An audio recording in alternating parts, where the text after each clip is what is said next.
एक रहस्यमयी लोहे का गोला बड़ी तेजी से घूमने लगा। जैसे ही वो अचानक रुका, उस पर बने जादुई तावीज एक एक करके उखड़ने लगे। उसका बंधन पूरी तरह टूट चुका था। उस गोले में से एक अजीब सा काला धुआं बाहर निकलने लगा और जैसे ही धुआं हटा, सदियों पुराना खतरनाक राक्षस गराका दोबारा जिंदा हो गया। तभी वहां भूतों का शिकार करने वाली लड़की राकेल पहुंची और उसने अपनी प्रोटॉन गन से सीधे गराका पर फायरिंग कर दी। लेकिन राकेल को अंदाजा नहीं था कि वो इस राक्षस के सामने कुछ भी नहीं है। गराका के शरीर से ऐसी बर्फीली हवा निकल रही थी जो किसी को भी पल भर में बर्फ का पुतला बना दे। यहाँ तक कि उसकी प्रोटॉन गन भी जम गई। गराका चलते हुए एक स्टोर के अंदर गया जहां मौजूद आदमी तुरंत बर्फ बन गया।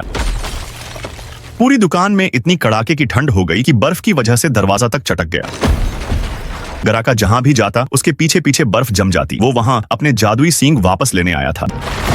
जैसे ही उसे वो सींग मिले, उसकी पूरी शक्तियां जाग गईं और एक भयानक तबाही शुरू हो गई। पूरे शहर पर काले बादल छा गए और तापमान इतनी तेजी से गिरा कि लोग ठंड से कांपने लगे। देखते ही देखते सड़कों, समंदर और हर जगह से बर्फ के नुकीले कांटे निकलने लगे। ये बर्फीले कांटे इतने जोरदार थे कि चलती गाड़ियों के आर पार हो गए। कुछ ही देर में पूरा शहर बर्फ की चादर में दब गया। गराका का असली मकसद नरक का दरवाजा खोलकर पूरी दुनिया पर कब्जा करना था। तभी घोस्ट बस्टर्स अपनी पूरी तैयारी के साथ पहुंचे और उन्होंने गराका पर हमला बोल दिया। लेकिन गराका के लिए उनका हमला किसी मामूली बात जैसा था। उसने बस थोड़ी सी ताकत लगाई और उनकी गन से निकलने वाली बिजली की लहरें तक बर्फ बन गई। फिर गराका ने एक जोरदार फूंक मारी जिससे जमीन में गहरी दरार पड़ गई और सारे घोस्ट बस्टर्स बर्फ में जम गए। गराका ने नरक का दरवाजा खोल दिया और शहर में एक तेज रोशनी फैल गई। हजारों की तादाद में भूत जमीन के नीचे से निकलकर शहर में फैलने लगे। ठीक उसी वक्त फोबे वहां पहुंची। फोबे के हमले से गराका पीछे हटने लगा और खुला हुआ नरक का दरवाजा तुरंत बंद हो गया। जब फोबे ने दोबारा हमला किया तो गराका गुस्से से पागल हो गया। उसने फोबे और उसके हथियार को भी बर्फ का पुतला बना दिया। जब गराका फोबे की जान लेने ही वाला था, तभी उसके एक भूत दोस्त ने माचिस की तीली जलाई। तभी फायर लॉर्ड ने अपनी आग की शक्ति का इस्तेमाल किया और गराका पर हमला कर दिया। आग की उस लहर से सारे घोस्ट बस्टर्स की बर्फ पिघल गई और वो आजाद हो गए। लेकिन गराका अमर था, उसे मारना मुमकिन नहीं था। पूरी टीम भागकर बेसमेंट में गई और सबने मिलकर प्रोटॉन मशीन को चालू कर दिया। नरक का दरवाजा एक बार फिर खुला और गराका खींचता हुआ सीधा नरक की गहराइयों में चला गया।